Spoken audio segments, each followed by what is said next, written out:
Vamos ao momento da ministração da palavra e eu quero convidar você para refletir comigo no capítulo de número 19, capítulo 19 do Evangelho segundo escreveu Mateus. É um texto muito conhecido.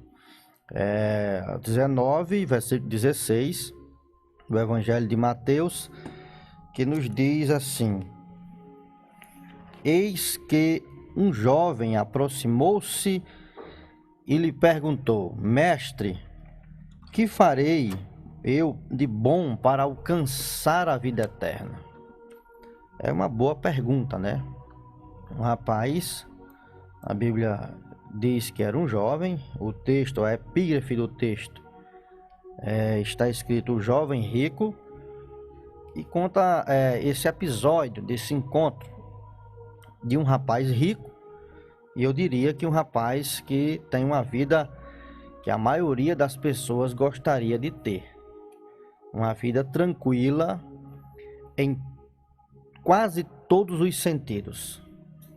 Primeiro porque era um jovem rico, muita gente almeja, acha que ser rico é a coisa mais fantástica que pode haver na vida da criatura humana. Segundo porque, ao que parece, era um jovem saudável. Por que que a gente pode perceber isso no texto? Porque todas as vezes que alguém que estava doente procurava Jesus para pedir a ele que curasse. Então ele não procurou Jesus para cura. Qualquer pessoa doente se aproximava de Jesus e a primeira coisa que dizia era pedir a ele para ser curado. Terceiro, era um jovem extremamente religioso, pelo menos no linguajar dele mesmo. Então, uma pessoa assim é aquele tipo de pessoa que a gente olha e diz assim: se fulano não for salvo, ninguém mais é. Se fulano não for para o céu, não tiver um lugar no céu, ninguém mais tem. Pois mesmo esse rapaz sendo rico, saudável e religioso, extremamente religioso, pelo menos na visão dele, ele procurou Jesus, se encontrou-se com Jesus. Jesus estava fazendo o seu serviço de pregação do Evangelho, e aí ele perguntou: Mestre, o que é que eu posso fazer de bom para alcançar a vida eterna, ou seja, para ser salvo? É uma pergunta bem inteligente. A gente não tem como discorrer a motivação que levou esse rapaz a fazer essa pergunta a Jesus, porque dificilmente alguém na condição dele, um jovem rico, cheio de saúde, iria querer saber desse assunto de salvação. Mas como ele era religioso também, aí a gente pode imaginar duas coisas. Primeiro, que se ele realmente queria mesmo, ele tinha interesse, ele entendeu que a sua vida religiosa não era suficiente para comprar a vida eterna, ou faltava alguma coisa para a vida eterna. Ou a segunda hipótese é que ele se achava garantido, né? Tem muita gente que se acha garantido. Jesus conta uma história de um fariseu que foi ao templo orar. E ele chegou no templo e dizia assim, a Bíblia diz que ele orava de si para si mesmo. E ele disse assim: Senhor, eu graças te dou porque eu não sou como os demais homens, roubadores, publicanos, enganadores. Eu dou o dízimo de tudo que ganho, eu jejuo 2 vezes por semana, eu oro 3 vezes por dia. Então ele chegou para Deus, já dizendo a Deus: ó Deus, eu estou ok porque eu faço por onde. Então a gente pode imaginar que o jovem rico pudesse ser alguém desse tipo. E aí chega diante de Jesus e pergunta: o que é que eu posso fazer de bom para alcançar a vida eterna? Jesus disse: que você está perguntando a respeito do que é bom? Ou seja, o ser humano em si só não pode fazer absolutamente nada de bom. De bom no sentido que agrade, que chame a atenção de Deus. Se não for a graça de Deus agindo na criatura humana, é complicado as pessoas aceitarem isso, mas é isso que a Bíblia diz. Não há nenhum justo, nenhum sequer, não há quem faça o bem, nenhum só. Todos se extraviaram e a uma se fizeram inúteis. Então essa é a situação original da criatura humana. Então os caras que estão totalmente manchados pelo pecado, afastados de Deus, entregue ao mal, não tem condição de ele mesmo fazer uma coisa de boa, de bom. Aí Jesus disse: por que você me pergunta a respeito do que é bom? Bom só há um, que é Deus. Aí Jesus já sai por cima. Não, rapaz, esse negócio de ser bom aí, só tem um, que é Deus. Aí Jesus disse: você conhece os mandamentos? Ele disse: quais? Olha o que é que Jesus usa para o cara. Jesus pega o decálogo, que são os 10 mandamentos, e ele inverte. Você vê em algumas vezes Jesus tratando os 10 mandamentos como 2. Diz: toda a lei se resume em 2 coisas. Amarás a Deus acima de todas as coisas, de toda a sua força, seu entendimento, sua alma. Ame a Deus acima de tudo. E segundo, semelhante a esse, ame ao teu próximo como a ti mesmo. Ele disse: disso depende toda a lei e os profetas. Então esse é o mandamento. Mas esses 2 mandamentos, eles estão inseridos no decálogo, na lei de Moisés, nos 10 mandamentos dados no Sinai ao povo de Israel. Que os 4 primeiros se referem aos mandamentos no que diz tocante à esfera vertical, isso é, entre você e Deus. Os outros 6 mandamentos se referem na esfera horizontal, entre eu e os meus semelhantes. Então Jesus, o que é que Jesus faz? Ele inverte. Ele disse: conhece os mandamentos? Ele disse: quais? Jesus fala primeiramente na esfera horizontal, porque Jesus sabia qual seria a resposta do cara. Ele disse: quais? Ele disse: não matarás, não adulterarás, não furtarás, não dirás falso testemunho, honra teu pai e a tua mãe. Bem, Jesus cita todos eles. Aí ele disse: isso aí eu já tenho feito desde a minha mocidade. Então você vê que era um rapaz religioso, que foi ensinado nos princípios, era um judeu ensinado nos princípios judaicos.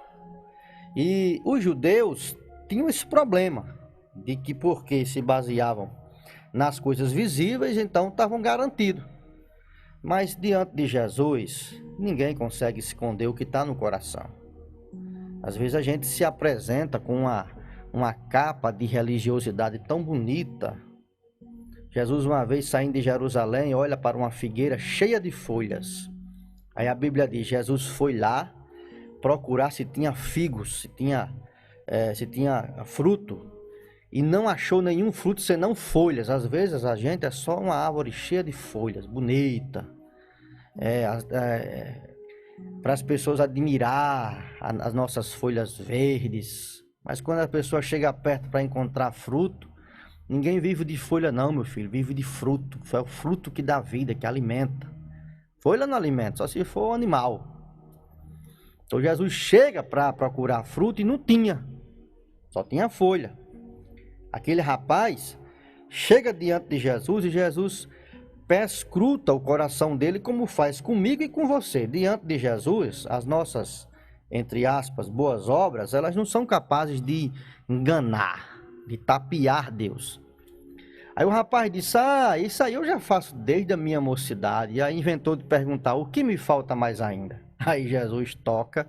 Jesus agora vai dizer os outros 4 mandamentos embutidos naquele: amarás a seu Deus acima de todas as coisas, de toda a sua força, de todo o seu entendimento, de toda a sua alma. O que é isso? Significa que nada e nem ninguém pode ficar entre você e Deus. Nada e nem ninguém. Absolutamente nada e nem ninguém.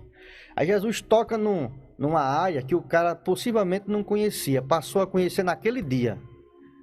Ele disse: o que é que me falta ainda? Jesus disse: vá, vende os teus bens, dê aos pobres, e depois venha e segue-me e terás um tesouro no céu. Rapaz, essa resposta desnudou o que estava no coração dele.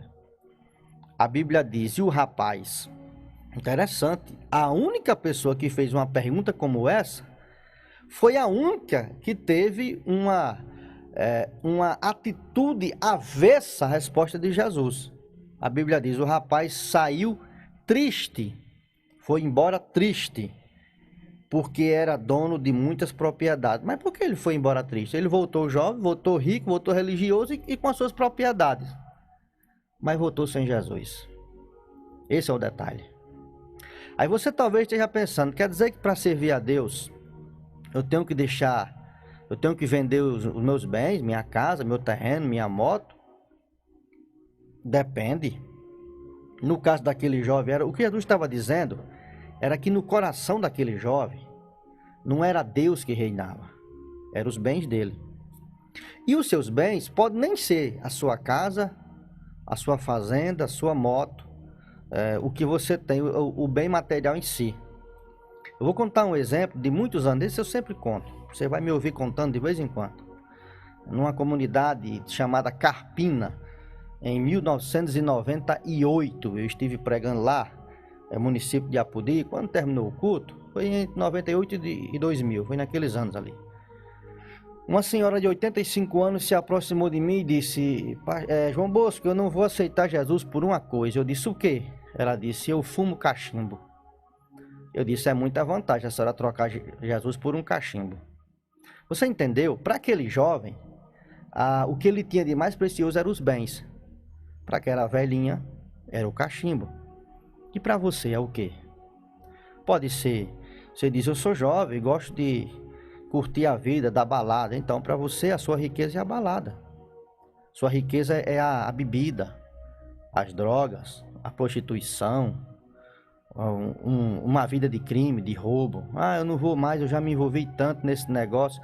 Não existe buraco tão profundo que Deus não consiga lhe alcançar, meu amigo. A questão é, você quer ser alcançado? Essa é a questão. Então, muita gente, pode até ser que você não tenha nenhuma dessas riquezas, não tenha o padrão de vida que aquele jovem tem, mas essa coisinha que lhe impede de servir a Deus é justamente a sua riqueza. E você precisa se desfazer dela, porque nada e nem ninguém pode ficar entre você e Deus. Então, essa é a didática do ensinamento de Jesus. É o momento que Jesus revela o que está em nosso coração. E aí de Jesus a gente não se esconde. Aquele jovem tinha um monte de fazendas. Foi embora triste, esse é o detalhe.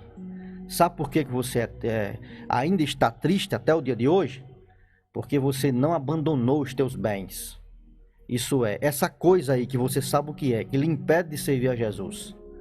Você diz: mas eu não consigo. Mas é preciso, meu amigo.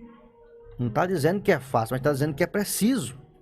Você precisa abandonar essas coisas que você está fazendo que lhe impede de servir a Deus. Seja lá o que for. Vá, venda o que tens, dê aos pobres, isso é, se desfaça. Por que dê? Para que você depois não queira ir buscar de novo. Não é esconda num canto, guarda, não, é dê, se desfaça. Depois venha e segue-me. Para seguir Jesus, tem que se desfazer dessas coisas. Eu quero lhe convidar agora a aceitar Jesus como o Senhor e Salvador da sua vida. É preciso, que você faça isso. É preciso que você tome essa decisão. Você precisa disso. O rapaz foi embora com tudo que tinha, porém, por que foi triste? Por que será que a Bíblia diz foi embora triste? Porque não existe felicidade fora de Jesus. Eu já disse uma vez, eu evangelizei a minha avó materna um pouco antes dela morrer. Ela estava numa rede e já faltando poucos dias para partir. Eu cheguei para ela, preguei-lhe o evangelho. Mas antes de pregar o evangelho, eu perguntei: vovó, a senhora foi feliz? Eu nunca pensava que ela ia me dar uma resposta daquela, de jeito nenhum. Eu fiquei surpreso com a sinceridade dela. Ela parou alguns segundos e com muito esforço me disse: não, eu tive momentos de alegria. Feliz não, eu tive momentos de alegria. É assim sem Jesus, não há felicidade sem Jesus. Há momentos de alegria. E um sorriso amarelo, como aquela música antiga diz, sorriso amarelo no nosso rosto. mas o coração dilacerado pelas decepções que a vida nos causa. Hoje, Jesus quer mudar a sua vida. Hoje, mas você precisa se desfazer dessas coisas que lhe impedem de servir a Deus.